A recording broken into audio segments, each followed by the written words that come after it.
that's recording.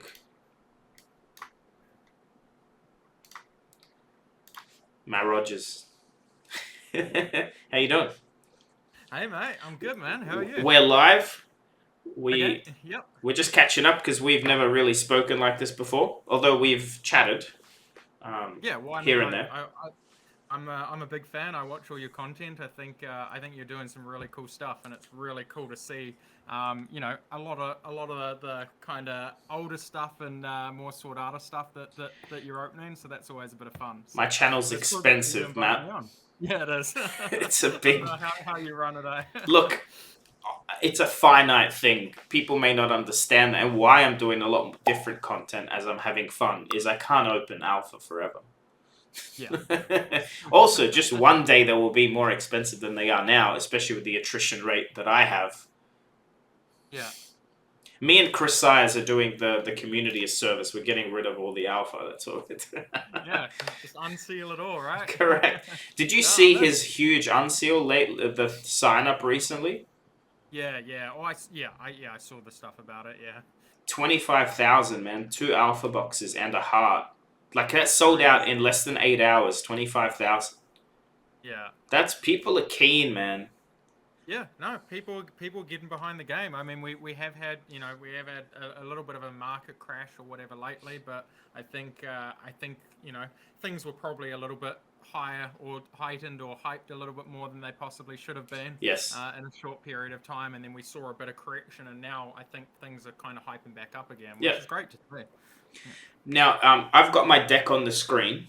It's my Dorinthia Blitz deck. I have won an event with this. I usually go 50% win rate at the moment. That's roughly how this plays out. Yeah. Which is, for a new player, I'm happy with. I get some XP on the board. Before we jump into the deck, I have a couple of questions for you. Okay. So, you're obviously a very high-level player, decorated, as some might say. You've won a few things here and there. People know your name. Yeah, couple here. You also own a few stores. Yeah. The card merchant franchise. I have recently resigned from my position in that company, though. Is this the announcement for that? No. I mean, I didn't really make too much of an announcement, but yeah. I mean, I've run card merchant for 5 years now. It has a bunch of retail stores. We've been franchising out recently as well. Yeah. But I've moved on to my new endeavor, which is Premier Card Grading. Yes. And going international with that has been really cool, and sort of I'm wanting to put a lot all of my focus into that. So in December I resigned from Card Merchant, and my good friend Marnie, who was already a director, he's stepped up as the managing director, and he's taking over running that business. I just bought a whole bunch of stuff off Marnie. Cardwell? What's that? Is his surname Cardwell? Gardwell? Cardwell, yeah. Yeah, no, I literally... what did I buy? A case of Arcane Rising. Oh, there you go. Yeah. Okay, well, yeah. Marnie's the new managing director. That's amazing. That's cool. Yeah. So I've been friends with him for many years, and he's a very talented and hardworking individual. I think he's going to do really well. That's awesome. So. Obviously, FAB School, I got the chance to talk to Nick about it for the first... I think people knew, but it was like the first public sort of announcement. That's on track. Yeah. Yep. So that's the other endeavor. Yes. That's the other thing I'm getting into with Nick. And that's going to be a lot of fun. So Nick's actually moving from Australia over to New Zealand to do this with me, and he's moving in with me. So that should be a bit of fun. I don't know how that'll go.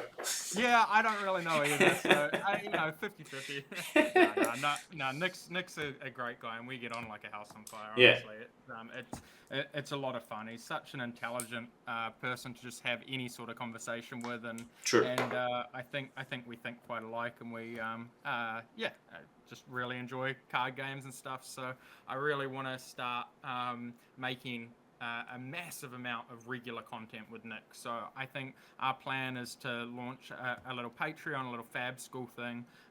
Certainly when I was over in America and talking to people, one thing that everybody asked me for or sort of mentioned is that they enjoy the higher level content. Yeah. But there's just not a huge amount of it out there. And a FAB with Matt video once a month or whatever just doesn't. It's not enough. It doesn't scratch the itch. It doesn't scratch the itch. So Nick and I are planning to put out multiple pieces of content a week. You know, it's amazing. It's going to be quite a lot of content for this FAB School thing, and we're gonna basically run a kind of it. It's gonna be not for everybody. It is gonna be more for people that want to for players that want to kind of hone their skills. There's gonna be content specifically for people that want to get on the pro tour and want to potentially top 8 and win call-ins, etc. There's gonna be content for people that I just want to go hard in armories and grind and people for everything in between, getting amazing next level, etc. So that's the plan. Last 2 questions. Yep. Matt Rogers still going to be a player? Oh yes, absolutely. Yeah. This isn't taken away from you winning nationals, you winning ProQuest, or trying to at least. No. So my big focus points for 2022 is Premier card grading as my sort of main 9 to 5 or whatever, going international with that, getting that to a really good place and kind of just developing on that. Doing the FAB School thing on the side with Nick as my kind of fun side hobby thing where I get to make a lot of content and do videos and stuff like that, and then aiming or working towards world championships. My other goal is I really want to be. What happens if it's Nick Butcher versus Matt Rogers at the final table? Is that a win for FAB School, or is that going to be? That's a dream come true. That's a win for everybody at the table. That's something that, you know what, if I come second and lose out on my chance to be the first world champ, it's kind of okay. As long as it's Nick. Yeah. Look, what I'm hoping for, what I'm holding out for, is a Arsenal Pass versus FAB School tournament. That's what I'd like to see. I think the people should choose the decks. I'll commentate it because you guys will know more about the game. You set it up then. exactly. I'll speak to Hayden. Yeah, I think next month's going to be more about really kind of launching it. You know, I've got nationals this coming weekend, so New Zealand nationals, so I'm super hyped about that. Yes. And Nick's got Australian nationals as well. And then once that's all over and done with, as soon as he can, he's going to fly over to New Zealand, move here, and then we're really going to spend those weeks getting a kind of bit of a backlog of content and really kind of, it'll only be sort of 1 or 2 weeks because content gets, metas change and everything like that. But we really want to get everything kind of ready to properly roll out big with that and make it really cool. Well, we had a brief chat about my Everfest box, and I didn't give you too much, but there's going to be things changing in the meta, for sure. Yeah. There's a lot of work that you guys are going to have to do. That, for sure. I can't wait to see it. Look, remember, I've opened 1 box. Yeah. I haven't seen everything. I haven't seen, most of it, but that's going to matter too, what other classes get. But if I've seen like a strong Majestic for one class, it makes me very excited for that class, And so I've seen 2 Majestics. So Fab with Matt got 2 spoilers. Wow. Both Majestics. I can't tell you anything. No, that's hey. It's likely I've seen at least one of them. Chances. It's like I've seen a few. Yeah, the whole booster box. You have seen a bit. Yeah. There's a bit of a spread there. Yeah. Yeah. So Aaron and I are going to be recording that tomorrow morning. I think our spoiler goes live on the 26th or somewhere around there. But that video Fab with Matt will come out with 2 spoilers. Amazing. And, I'm pretty excited about them. I think they gave me the perfect spoilers for me. So, well, that helps me guess what it is actually. Yeah, probably. Look, what they're doing, the set, the art, this is not and I think I'm probably more qualified than anyone right now to say it outside of LSS. It's not the set people are expecting. It's not going to feel like it's not going to feel like you're opening any of the previous sets, really. Wow. Yeah, which is exciting. It's definitely a carnival. It's a mixture. It's exciting. It's a show, for sure. They did a good job. Yeah, no, wow. Yeah, So, I'm pumped. I'm really, really, really pumped. the purpose of this video is me trying to qualify for nationals. Yep. The advantage is I don't actually care. I don't have nerves about this stuff. So usually I can play casually and well because I don't feel like any sort of pressure. I compete in jiu-jitsu, and I think if I could get into FAB at any high level, I would do well. I just don't have... Look, I play Dorinthia because Dorinthia plays poker, and I'm good at that. Bluffing, faking, a little bit of mind game, and being interactive. You know what I'm going to try and do, but do I have the nuts, or am I bluffing? And am I going to make you overblock, and then I'm going to arsenal something? That's what I like doing with her. Like, my favorite turn is I swing, they block 12. I Arsenal pass. That is my favorite Dorinthia turn. Like you've won the game. Well, that is when you start winning the game because it's really hard to come back from that. Yeah. Like you swing, they block 12, and you Arsenal Warriors, a red Warriors now. Just to set up or a hit and run for the next turn. This is my deck. I mentioned to you before, and anyone on my channel probably knows that I've won. I won a Christmas winner box with this. I won a Monarch first edition box. It was kind of cool to win, yeah. I don't want to say it's a meme. The only, I guess, non-serious card, in my opinion, would be the Heart of Findle and the Sigil. I think they are probably the weaker cards that I think are the weaker cards in this deck.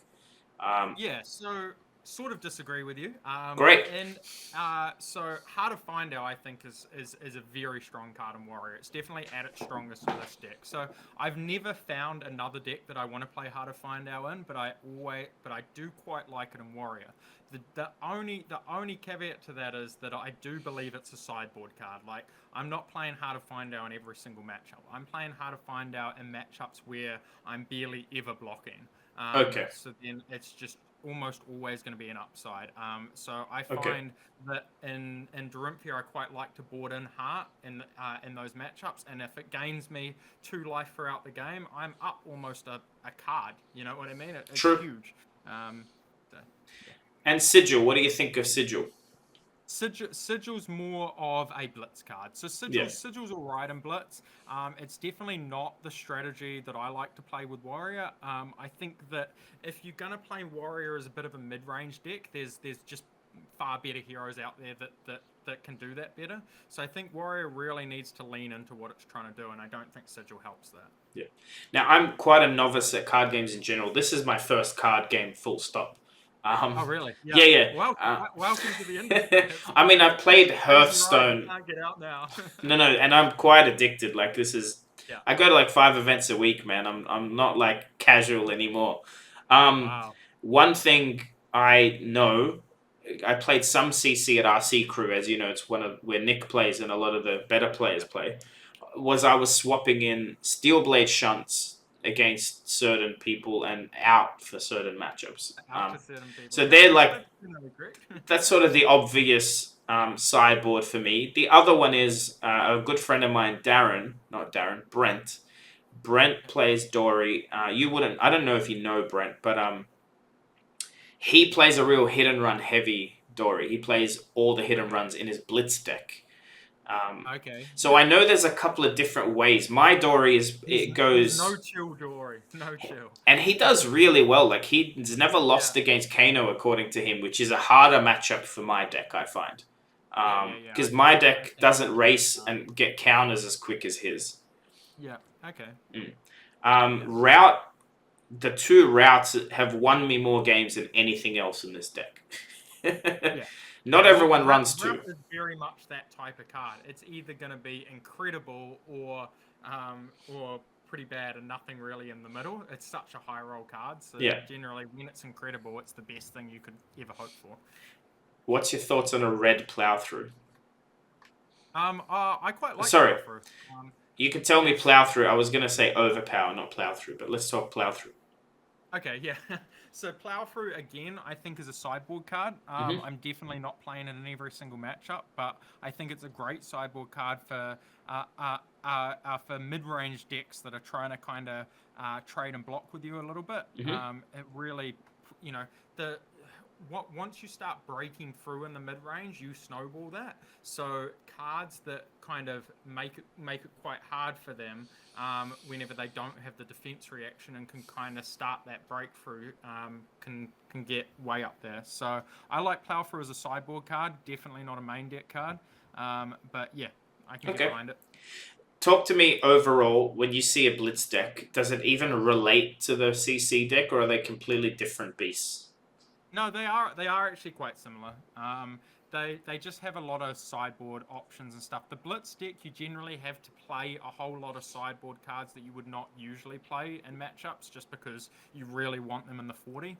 And obviously, Blitz doesn't have sideboarding. Whereas the CC deck, you get to be, you get to kind of maneuver a lot more. You get to have a lot more options. So your deck can look quite different between different matchups. Like a Kano instead of a Ninja. Like Kano and Katsu would be different decks you're playing. Against them. Hope Merchant's Hood. I only pulled that card in because I saw like the Dorinthia skirmish winning decks. A lot of them ran it. A couple of them ran E-Strikes and a couple of them ran Harder Findles, and I opted for the Harder Findle. But what's your thought on Hope Merchants?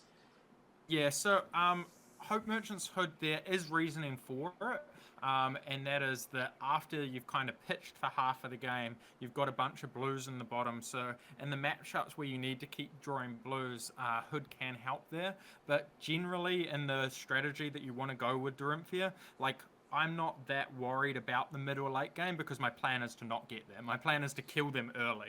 So Hope Merchant's Hood, I think, just doesn't really help on the plan, and I think cards like Arknight Skullcap really allows you those crucial turns where they're coming in with on-hit effects, and you need to be able to you still need your full 4 cards and arsenal to attack them with because you've got a big turn coming up, so you desperately need to stop their on-hits, and that's where Skullcap and we're blocking with a Skullcap and the arms, or with Courage of Bladehold, or all 3 of them, kind of putting a fridge in front of them or whatever is going to help you the most. So Hope Merchant's Hood is not a card I would play in Dorinthia. Okay, let's jump into it. So I've got 40 cards.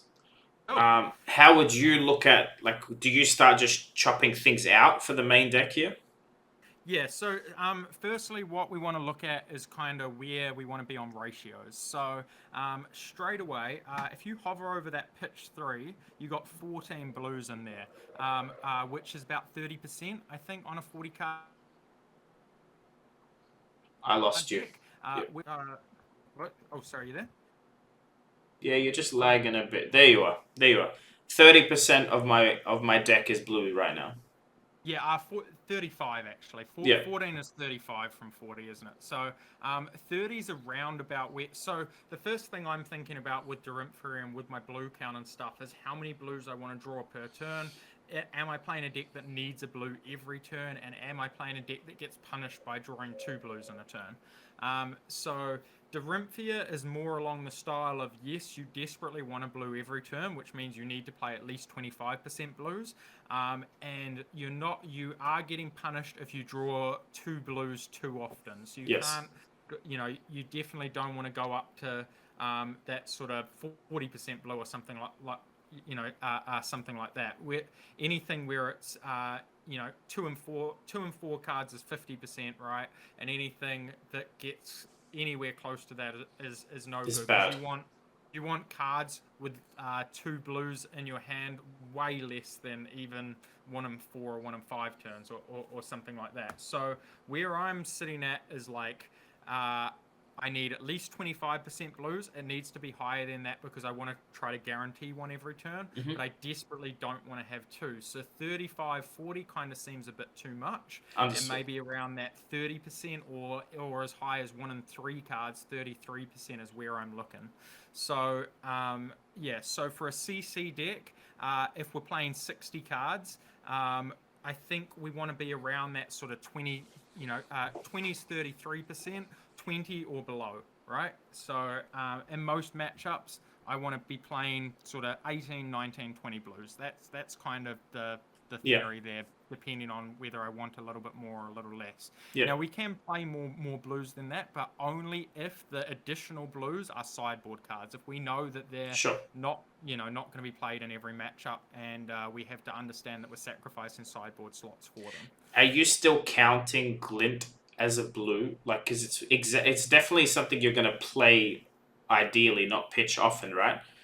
Yeah, yes and no. I think it still counts as a blue, even though it's quite a powerful one and you want to play it a lot. But also, in Dorinthia, I think it's quite important to have Glints still in your deck when you get to the mid-game. So I actually quite often like to pitch Glint when I can, so that then your opponent still has to play around the fact that you can have instant speed go again later on. If you use up all your Glints in the early game, then it makes their decisions a lot easier, knowing that you can't get go again at instant speed. So Glint is a card that I like to pitch. I understand. So I do count it as a blue. So I think firstly, let's look at the blues that we definitely play, no matter what, kind of the most powerful blues. And I think Glint the Quicksilver, Hit and Run, Warrior's Valor, and Iron Song Response is probably kind of your key blues. So you would set these for 3 straight away? Yes, definitely. So basically, you'll go again blues. So hold on 2 seconds. I just want to bring up FABDB as well. We're back. Okay, yep. So I think the most important blues that you want to play are kind of your go-again ones. Yes. So Glint, Warrior's Valor, and Hit and Run are definitely 100% staple every time. Yeah. Just because blues that can give go-again for your mid-game and stuff are just can naturally be above rate, because that can be worth, basically worth a card, and it's very hard for a blue to be worth a card usually. Yes. So you definitely want to play those ones, and then we're going to look for our more effective blues. So Iron Song Response is a blue that I love, simply because it makes all of your Warrior's Valors in your deck better. Already a great card, but the fact that they always have to respect Iron Song Response, even after you've played or blocked with 2 of them, I think is a big thing. So a 0 cost respect me is just perfect. So that's another blue we want to play. And then the other blue I quite like is Overpower, simply because when you get to the late game and you've got all your blues together and you're just trying to do that finishing blow, all of a sudden you've got blues that can combine to do +4, can combine to be real serious amount sort of attack reactions. So yeah, well, I never thought of it that way, but you're right. These are great to pitch early, and then you've always got that 4 pump, which is the highest warrior pump you can do is a 4. Other than there's route and overpower, but everything else is 3 or less, even as a red. Yeah, exactly. So it's actually strong. Yeah, the fact that they still have to respect 4, especially in the later game if they manage to get there, where you've got a bunch of blues in your deck, and so you've got all this extra pitch, and so you want a high cost card in blue to kind of combine with your other blues to make something because you can pitch 2 blues, and then I'd never thought about that the late game you have more blues, so you can start to think, well, I'll be able to pitch 2 blues a turn and make something happen. Exactly. Yeah. Okay. So Overpower is something I like to play as a 3 of. And then the other sideboard blues that I quite like is Heart of Findale, because I think it's really good in matchups where you're basically never blocking and you're just racing, because it means that if they're ahead on the race, you'll just be gaining kind of instrumental life here and there. How do you add things to sideboard on FABDB, or you don't? You just you can. I think sideboard right there. So I think beside your edit key there, button. Yep. So you drag them? Move things over, yeah. Okay, so you would actually... Well, we'll just stick to the first bit, but basically you're just doing... there we go. Actually, I think you can just click them as well. I think Just click it. That's what worked. Yeah, that's okay. Well, I just was curious. We'll go back. Okay. Yep. And then the other ones I quite like is I quite like to play two time snap potions and one energy potion is my twinning blade combo package. Right. So for against control decks, so this is a sideboard package, but for against control decks that are very good at continuously blocking me, I can throughout the game just play out a sort of time snap or two ideally and an energy potion, and then I can set up a big turn at with the twinning end, blade. with twinning blade where I attack them 3 times and a steel blade supremacy and just do an unfathomable amount of damage that they're just never going to be able to stop. So, are you running 3 twinning blades? No, so you only really need 2 twinning blades to be able to do it because it's kind of, you pull it off in the late game when your deck size is very small, so you can kind of set it up. I've never played twinning blade. The one time I did, I was in CC and it worked well. I attempted the overblock and I went around it. That was great. Yeah. And I got a counter, but it seems hit and miss. But time snap and twinning blade, I understand. So you've got to go again. Yeah, exactly. I understand it. So all you got to do is make sure you hit or time snap so you can go. Like, that's a cheat because that gives you one Dorinthia ability and go again. I get it. Yeah. I like it. Exactly. So with the thing already in play, you can kind of set it up and cheat it a little bit. Is this sideboard still?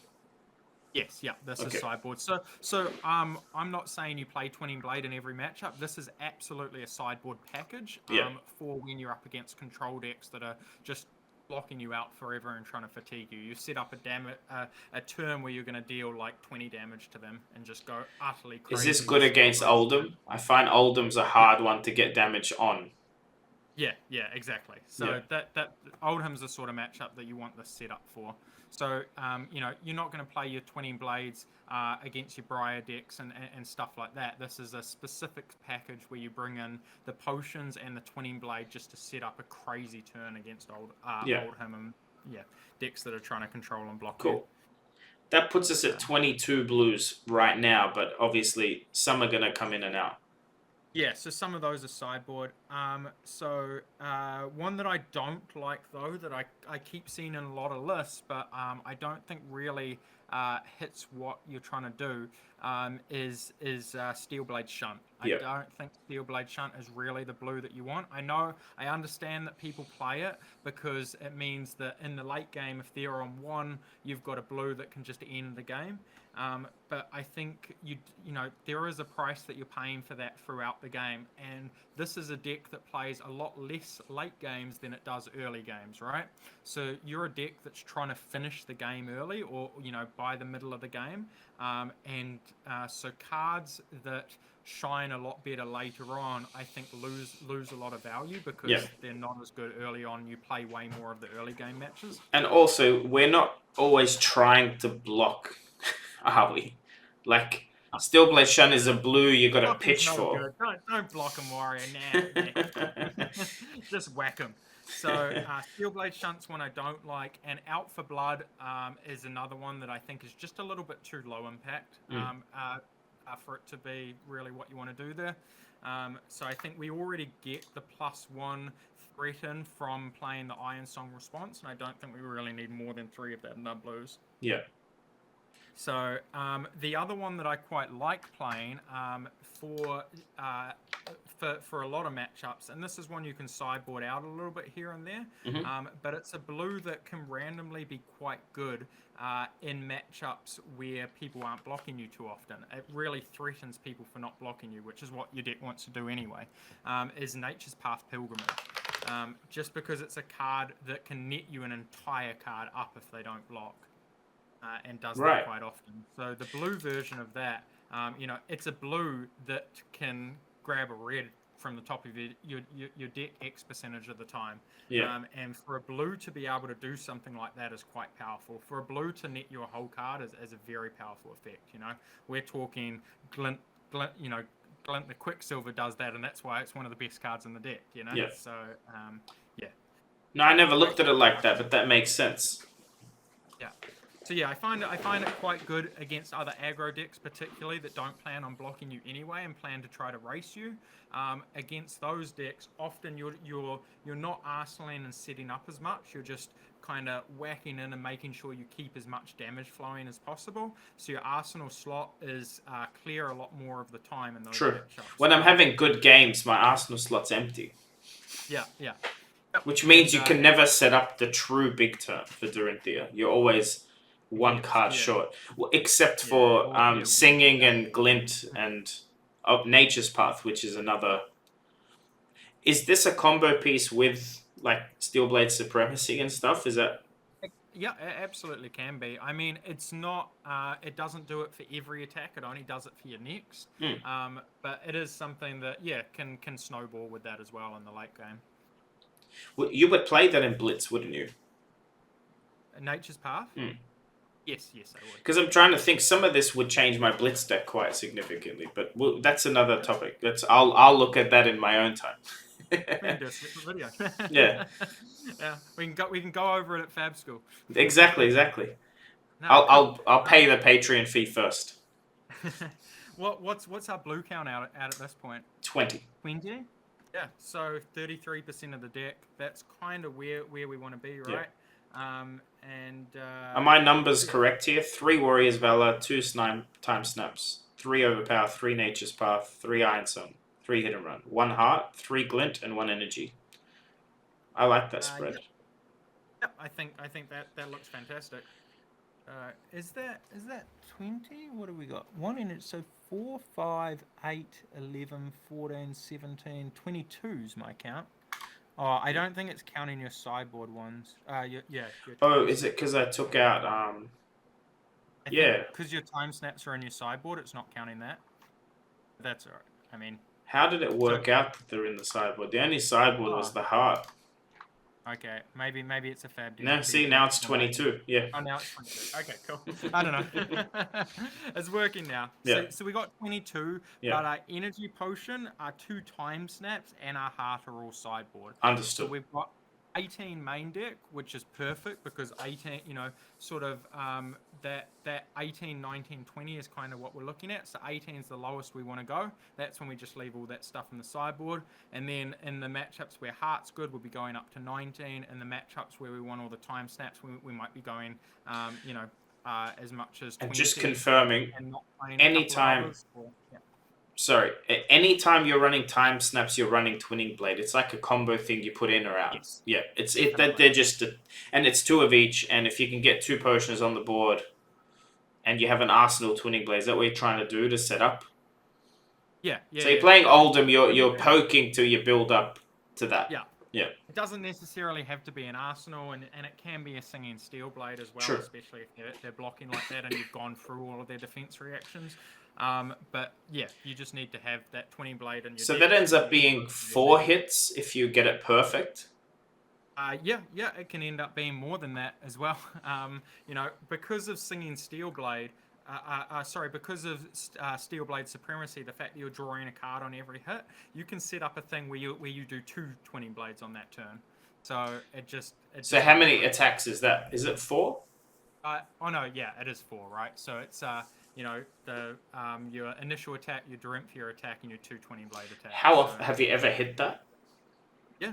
Dude, that is now aspirationally. I want to hit that. I don't care if I win the game. I just want to swing 4 times with Dorinthia, especially with a counter on it. Oh, yeah, it's a lot of fun. No, I played Dorinthia a bit when Crew came out. Yeah. And there was a tournament that I think a Canadian store ran that I played. I've watched that. Finals, unfortunately, but yeah, in that tournament, a couple of times I pulled off the double Twinning Blade craziness. I think I was playing 3 in that deck. Wow. 3 Twinning Blades, but yeah, they were just silly turns. See, I'd never worked out where I can see how strong Twinning Blade is, and you can go get it with Singing, but time snaps, it makes sense now. If that because you can build a turn with no go again cards. Like that's an extra card you usually need. Well, if you pull a time snap, you don't need a hit and run. You don't need a You get to play with an extra card. So instead of having a 5-card hand, you now effectively have a 6-card hand, and then with all your things, drawing a card on hit from Supremacy, or drawing 2 cards if you played 2 Supremacies. If it was a massive setup, it can get silly. Well, I'm very excited. Against Dash Control back then, when I was doing it, it was very easy to set up things like that because Dash Control was very slow, and that's very much like how Oldhim can operate now. So I think it's the same sort of thing as that era. You can set up these silly turns. Talk to me about yellows. There's 2 obvious ones that are going to be in every deck. I'm gonna disagree with you.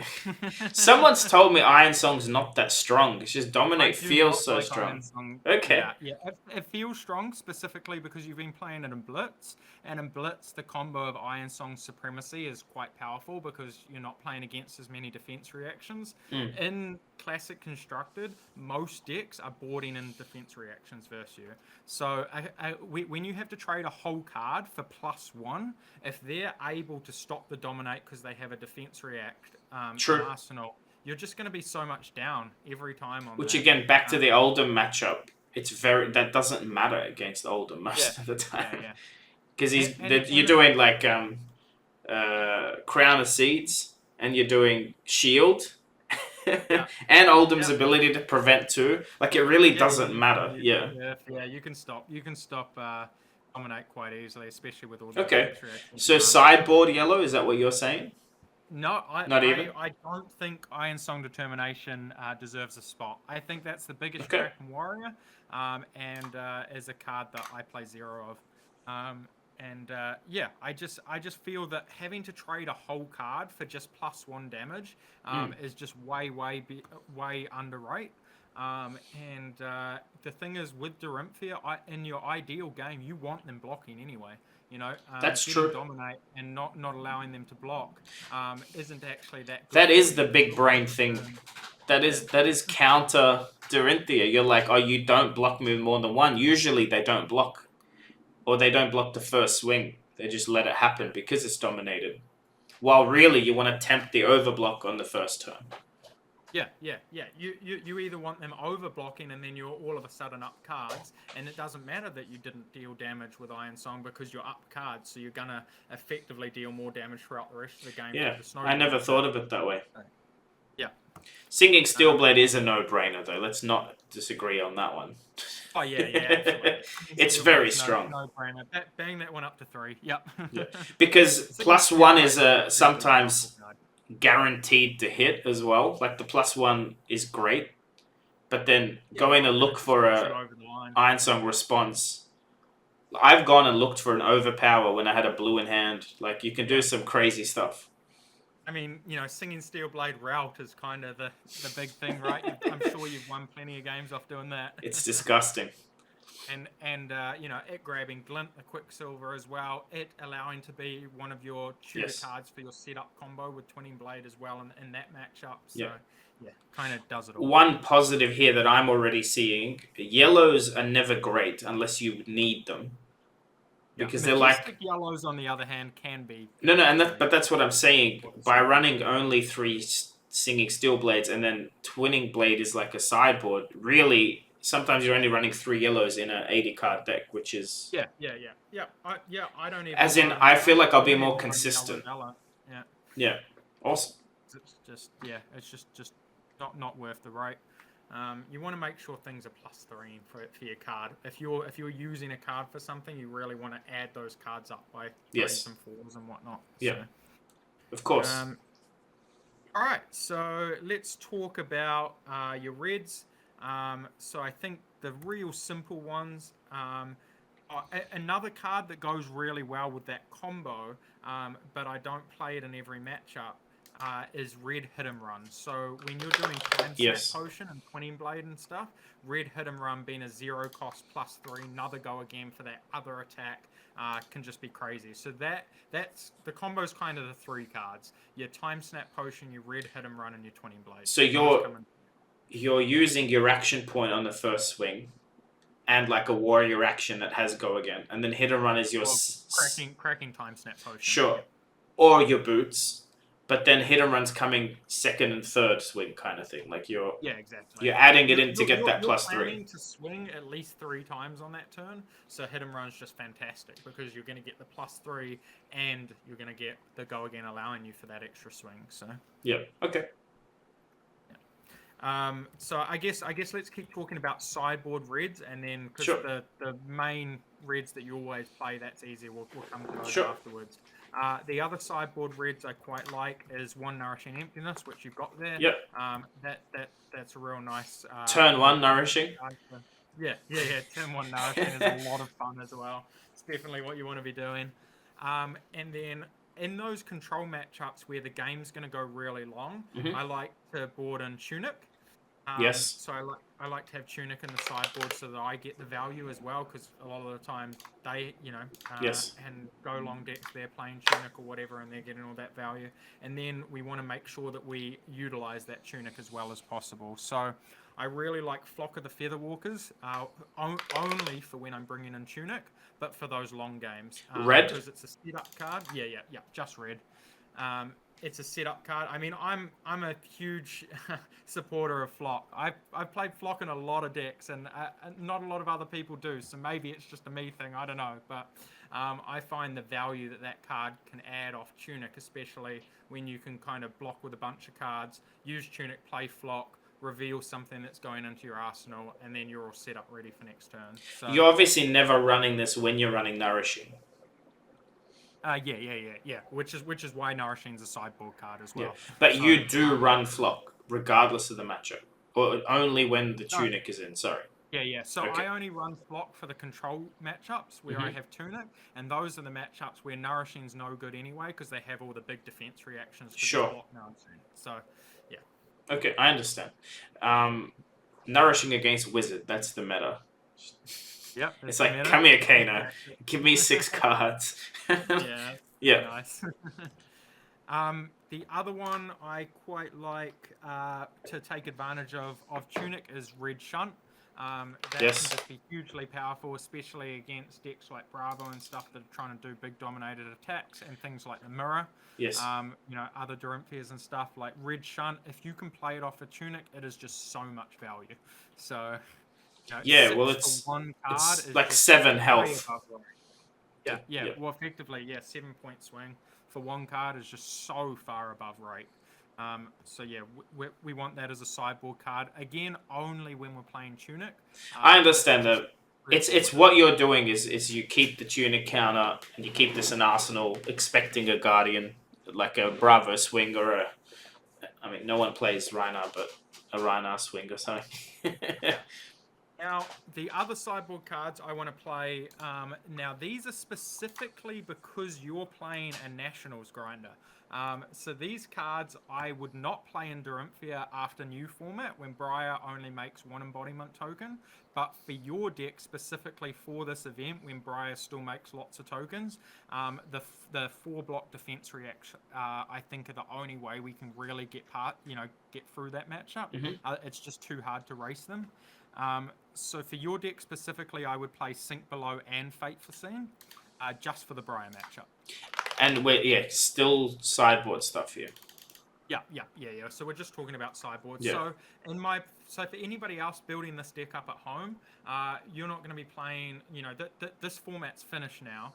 The errata and bans are coming into effect. It's just that Fluke's playing an LCQ where those erratas and bans aren't in effect yet.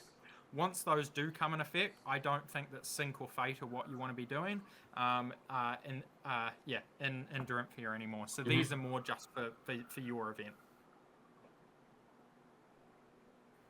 So yeah, Briar's the big boogeyman at the moment, and the big problem is that just hard racing Briar, because of the embodiment of Earth tokens they make, is just too hard. Yeah.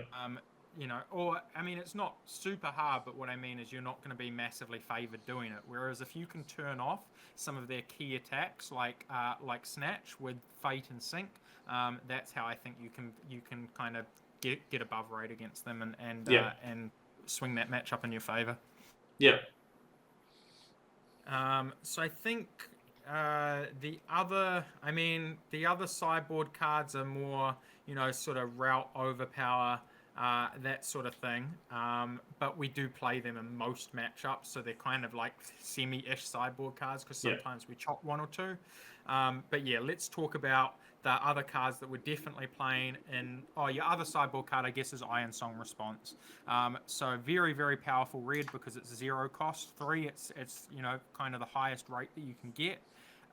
But it's not a card that you want to play in every single matchup. So what I do notice is a lot of Dorinthias just play 3 Iron Song in every matchup, which is generally not correct. If you're in a racing matchup, aggro v aggro, if they're not bringing in a whole lot of,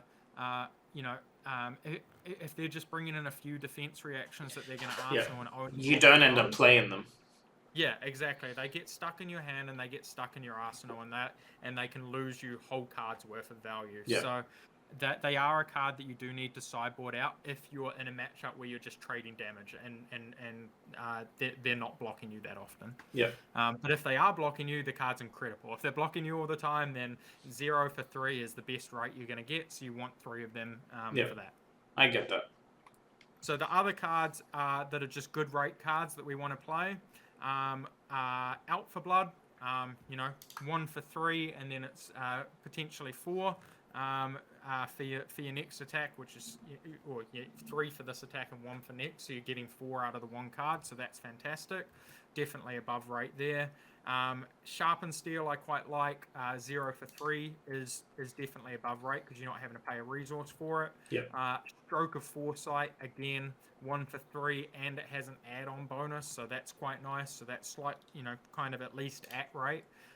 So that's something we play 3 of in pretty much every matchup. And then the cards that are way above rate are Warrior's Valor, because you're getting your 3, and Go Again is worth part of a card anyway. So Warrior's Valor Red, just fantastic card. You're always going to play 3 of them.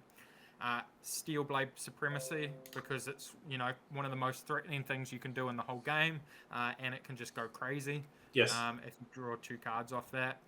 Spoils of War, again, you're getting +2 and Go Again, which combined is above rate, and you get it every time. Who cares about the copper tokens? They're meaningless. But I stopped taking the token to events. Yeah. There's not even really any point in putting it in play, is it? And then I quite like Nature's Path Pilgrimage, red as well, for the same reason that I like blue, in that it has the potential to net you a whole card, and then it also does the +3 anyway, which is kind of at rate. So it's a card that has potential to be way above rate, especially in matchups where they're not blocking as much. So this is a card that you can sideboard out if they're very good at blocking you and have lots of big defense reacts. But when they don't, it's fantastic. And in those aggro matchups where you're generally not having an arsenal that much anyway, so it's always. So what happens with Nature's Path if it's not an action card? So if it's a warrior reaction or something, you can't arsenal. You don't get it. Yeah. So it's something that when it hits, it's a percentage. Yeah, exactly. You get a free card X percentage of the time, but that's a free card is a whole card. So even if that only happens 40% of the time, that's I mean, we run each time you've done it in a game. Our setups are all actions, so we want them, and they're going to get played the next turn more than not. Yeah, exactly. Yeah. Okay. So we're at 73. So we're at 73. Now, I've only put in 2 routes and 1 overpower, though. Are you running 3/3 as sideboard? No, I quite like 2/2. So yeah, I was going to say. They're too clunky to play. They're too clunky to play like 6 of or 9 of or whatever. Yeah. No, I agree. Okay. Sigil of Solace is a card that I do see a few warriors playing that I really dislike. I think we talked about that at the start of the video. It's just not what you're trying to do. It's a bigger percentage in Blitz. 3 out of 20 health is big. Of course. In CC, it's not as valuable. I get that. Yeah, but Sigil's very much a mid-range card. They're a better mid-range heroes. We want to be aggressive. We want to put the pressure on the opponent to make them overblock or underblock or make any sort of mistake and then take advantage of that, or kind of call our bluffs wrong, or that's the strategy we want to hone into and lean in on. So What do we got? Nourishing Emptiness, Plow Through. I think Plow Through you can play 3. It is a nice little sideboard card. Something that is quite good for for against decks that are planning to block most of your turns. Yeah. And block often. So again, 1 for 3 is at rate. 1 for 3 plus 1 is above rate. So it's kind of like Out for Blood in that same respect. Yeah. So. And where does that leave us? How many cards? 74, but I don't know if this is bugging or not. I'll check. 74. 74. So we've still got quite a lot of options. Does equipment count? Yeah. Equipment counts as part of your AT, yeah. Okay. Because right now I've got other saying 74. So does that mean we're at 84? Oh. Okay. So you've got... let's have a look. We got 10 equipment and 74. So yeah, we're actually at 84 here. So we're way over. Yeah. So personally, when I play Warrior, I'm not playing the Null Rune slots. I don't think that Wizard is enough of a threat in the format at the moment.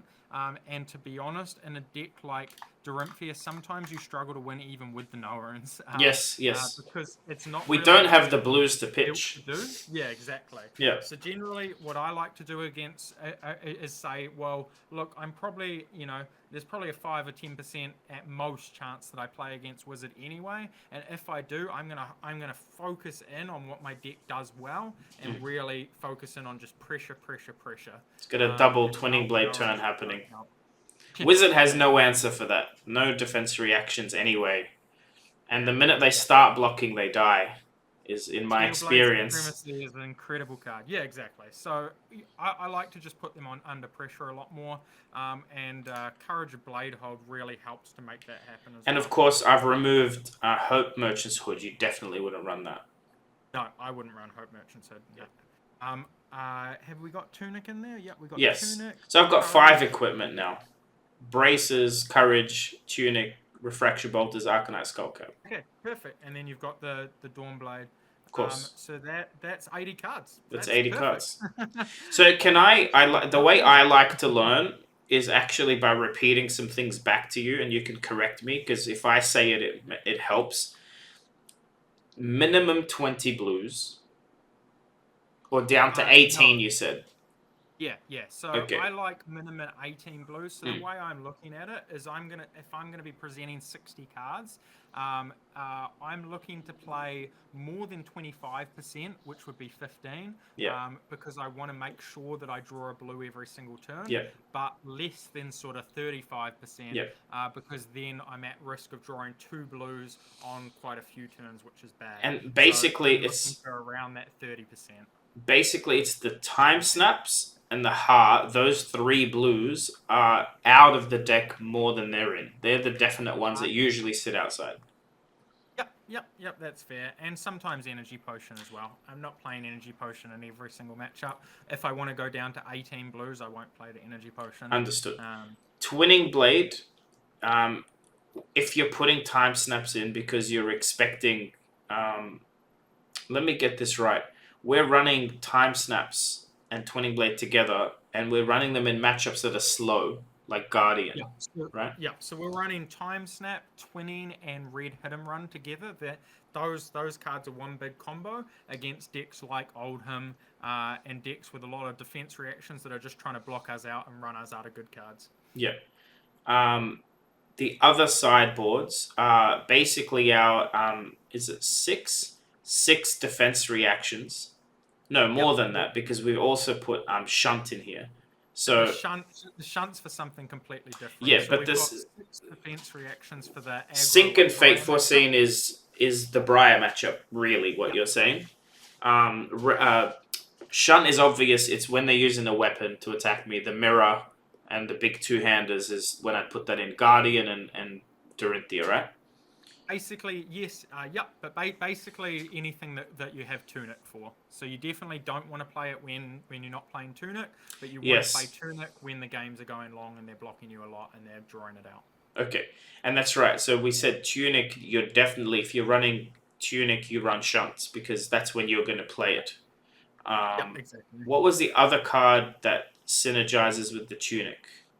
Flock of the Feather Walkers. That's right. Okay, because that gives us go again, more or less. Yeah.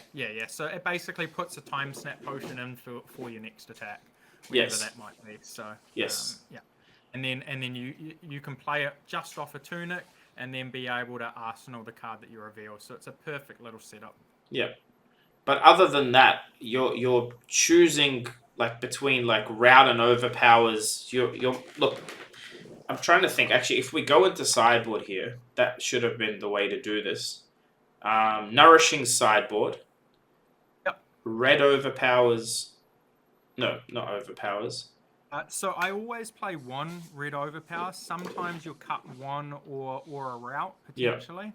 Yep. The Iron Song response red there, those are sideboard because you don't want to play them if they're not blocking you. And then if we go down those sink belows are sideboard. Yes. The Steel Blade Shunts are sideboard. Where are we? Yep. Fateful Scenes. Red Hit and Run sideboard. Yep. The Twinning Blades are sideboard. Energy Potion, Heart, Time Snaps for sure. And the Flock of the Feather Walkers are also sideboard. Has to be with Tunic, they come in. So that leaves us, what does that say? 53 cards in the main deck. But every matchup you're bringing in 7 from the sideboard, roughly, right? That's what you're doing? I think that 53 includes your weapons it does. The way that's set up. So you are presenting more than 60, right? Because you're presenting the weapon and the equipment for 65 effectively. So this is just sort of 53 of 65. Gotcha. So, which means that's 12 cards that you're kind of bringing in every matchup, and those sideboard are kind of... You're going back up to 80, yeah. Well, back going up to 60, 60 plus the weapons and equipment, Yeah. And I don't think we left equipment in here. Okay. Plow Through, sorry, are also sideboard, so it looks like we missed one there. Yeah. So I can leave the 2 routes and the... cards coming in. Yeah. You can leave the 2 routes because the only time that you're taking out a route, you're putting in that overpower anyway because you're just picking between the 2 based on what you want 2 of. 50, 30, 80 is what I've got here. Magical. Yeah. Also, I've got this video to go do my homework, which is what I'm going to need to do a few times, and I might convince Nick or a few of my friends to do some rounds on tabletop or something between now and the weekend. Awesome. This is very good. Like, obviously, there's a whole lot of depth after building the deck is how to play it, but you got to sort of start. And I think you've given me some good ideas. Some combos or lines I've never thought of, for sure. Okay. So I appreciate it. No, 100%. This is actually what I love doing. Like I love diving into sort of things and kind of talking about the things that I lie in bed, at night thinking about and stuff, the ratios and all of that. So because I'm a nit and a nerd. But this was absolutely the intention of FAB School as well, right? Like Nick and I want to be making videos exactly like this, going through kind of breaking decks breaking down lists, sideboard guides, all of that sort of stuff. That's the sort of thing that everybody is telling me there's not enough content of and we want more. So that's 100% the intention of FAB. Well, I certainly haven't found this. Sorry. I haven't found this for Dorinthia. I've looked.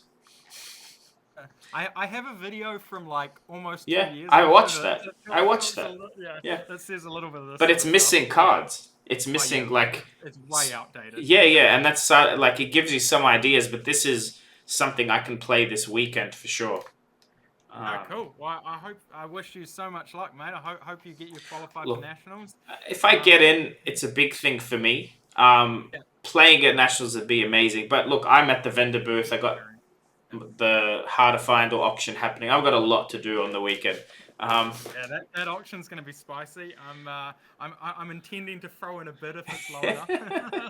I think it starts at 0. So well, that's true. Everyone's going to be throwing bids in. Get in early, I can compete. What did I tell someone? I said you should bid because you never know. Like you bid your 500 and the power goes out for 3 days. If you get that lucky, you're gonna have to honor it, right? playing to your outs, right? Yes. Matt, I appreciate you, man. I know you're busy. This is very cool. Also, it's a resource for me later, which is the coolest part, because I can come back and revisit the things you said. I was paying attention. It'll be that for a lot of other people. That's the plan. You know, yeah, when you post it as well, I'd love for this to be a little resource for people for Warrior. And I think that's the intention, is we want to put out, for FAB School, we want to put out resources for pretty much every, or definitely every hero, hopefully multiple, from some heroes, are exactly like this for people to follow and look up and go through. So very cool. Yeah. All right, man. Well, everyone subscribe. It'll be down below to FAB School. A lot of people have, but you know, there's no content yet. It's coming just after Nationals. Nick and Matt are actually playing, so they got to get past that hurdle. Imagine a FAB School dual winning combo, like you win New Zealand, Nick wins Australia, and then you open your channel. How good would that be? Yeah, but I mean that's the aim. That is what we're working towards. So, I hope it happens. It'll be really cool. All right, man. Thanks again. Okay, thanks, mate. Cheers. All right, let me end this.